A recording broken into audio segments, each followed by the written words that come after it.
নমস্কার বন্ধুরা, আমি পারমিতা। আমার চ্যানেল পারমিতা হেভেন ব্লগে আপনাদের সকলকে স্বাগত। আশা করি আপনারা সকলেই ভালো আছেন। ঈশ্বরের কৃপায় আমি এবং আমার পরিবারের সকলেও ভালো আছে। আজ শুক্রবার, এখন বাজে 7টা। আমি সকালবেলায় চাটা বসিয়ে চলে এসেছি একটু ব্যালকনিতে এই গাছগুলো প্রুনিং করতে।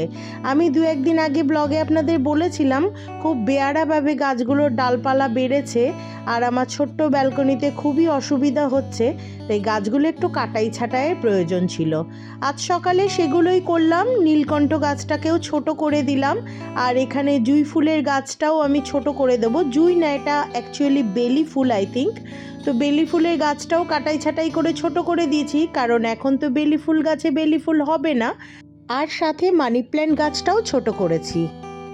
আর সকালে ব্রেকফাস্টটা আমরা সবাই এই ঝোলা গুড় আর রুটি দিয়ে করেছি। আর আমার হাজবেন্ডের গতকাল রাত্রে একটু ফুলকপি আলু ভাজা রাখা ছিল, সেটাই ওকে রুটি দিয়ে দিয়েছি, কারণ ও গুড় তো খেতে পারবে না, মিষ্টি জাতীয় জিনিস ওর মানা আছে। সবাই এখন ব্রেকফাস্ট করছে, আমি চলে এসেছি এই ফাঁকে একটু বেডরুমের বেডটার কি অবস্থা দেখেছেন? টাওয়াল থেকে শুরু করে কম্বল সব যেভাবে ছিল সেভাবেই পড়ে আছে। আর এখন যদি আমি এই বেডটা ক্লিন না করি, তাহলে বেলা বাড়ার সাথে সাথে আমার আর তখন এই দিকে তাকানো হবে না।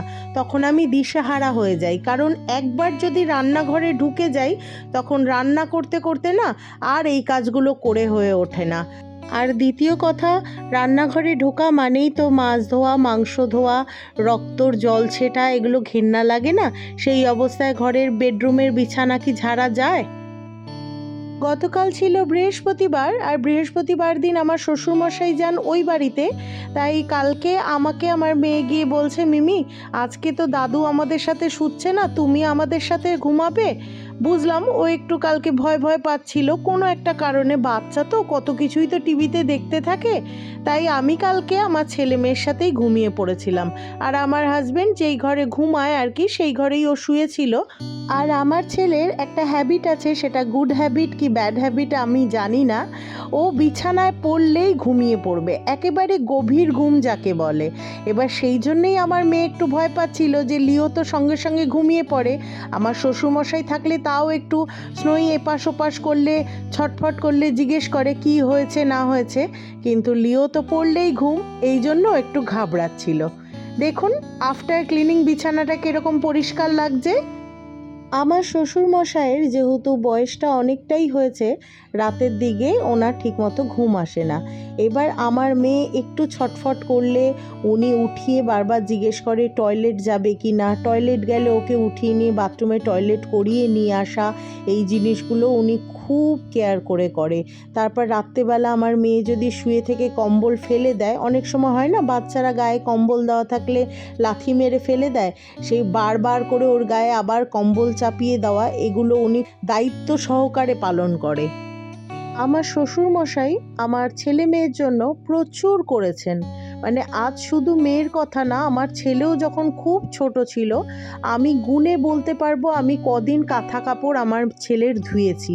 আমার শ্বশুরমশাই প্রত্যেক দিন স্নানের সময় ওর কাঁথা কাপড় ধুয়ে সেগুলোকে ডেটল জলে ধুয়ে মেলে দেওয়া, ক্লিপ লাগিয়ে দেওয়া, আবার সন্ধেবেলার আগে সেই সমস্ত কাঁথা কাপড় তুলে ভাঁজ করে আমার ছেলের যেখানে কাঁথা কাপড় থাকতো সেই বাস্কেটের মধ্যে গুছিয়ে রাখা, এগুলো সব উনি করতেন। এমনকি আমার লিও যখন ছোট ছিল, ও যখন দুধ সেরেলাক খেত, আমার ছেলেকে খাইয়ে দিয়ে আমি বাবার কোলে যখন দিয়ে দিতাম, বাবা ঠিক ওকে ঘুম পাড়িয়ে দিত। মানে আমার অনেক কাজ উনি কম করে দিত। আমার লিও ছোট্ট থেকে কিভাবে এত বড় হয়ে গেল আমি টেরই পেলাম না। আমার ছেলেকে মানুষ করতে গিয়ে যখন আমি প্রথম মা হওয়াতে তো সব কিছু জানা সম্ভব না, অনেক কিছু আমি ঠেকে শিখেছি, অনেক কিছু আমাকে অনেকে বুঝিয়েছে, কিন্তু তাও বলবো আমার ছেলে মানুষ করার ক্ষেত্রে আমি এত লোকের সাহায্য পেয়েছি, আমার ছেলে কখন যে টপ করে বড় হয়ে গেল আমি সত্যিই বুঝতে পারলাম না। গতকাল কিছু জিন্স কাচা হয়েছিল ওয়াশিং মেশিনে, সেগুলো এখন ব্যালকনিতে মেলে দিয়ে আসলাম। আর ব্যালকনিতে যে জামা কাপড় ছিল সেগুলো তুলে এখন ভাঁজ করে তার জায়গা মতো রেখে দিলাম। এইখানে আমি সবসময় পরার জামা কাপড়গুলো রাখি, আর বাকি ভালো জামা কাপড় তো আলমারিতেই থাকে।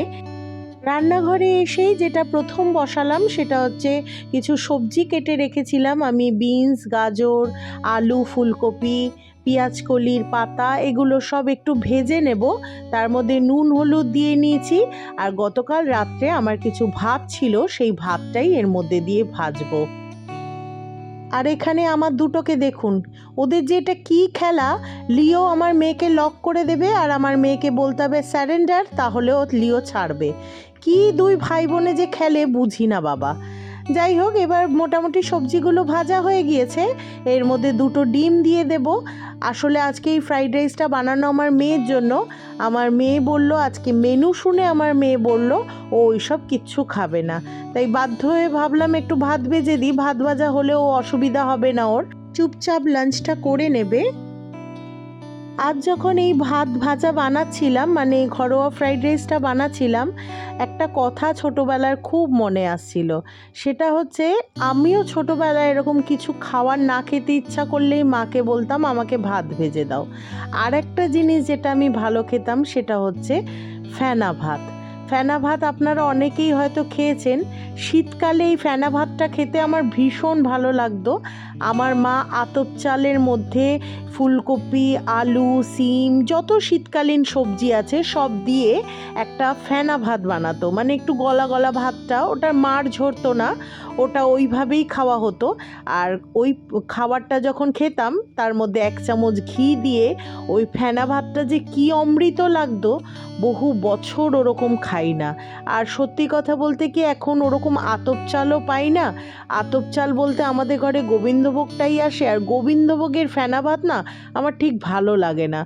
প্রচণ্ড উগ্র গন্ধ হয় ও গোবিন্দভোগের, যেটা নাকি আমার ফেনা ভাতে একদম ভালো লাগে না। দুপুরের লাঞ্চে আজ বানিয়েছিলাম আমি বেগুন ভাজা। বেগুনটা ভাজা হয়ে গিয়েছে, বেগুন ভাজার তেলেই আমি একটু সাদা জিরে ফোড়ন দিয়ে আলু ফুলকপি ভেজে নেব।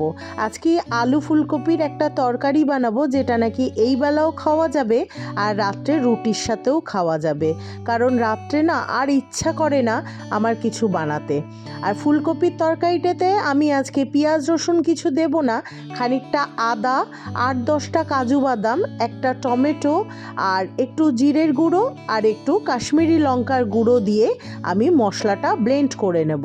ফুলকপি আলু ভাজা হয়ে গেছে, এবার এর মধ্যে আমি ওই মশলাটা দিয়ে ভালো করে মশলাটা কষিয়ে অল্প জল দিয়ে ঢেকে দেব।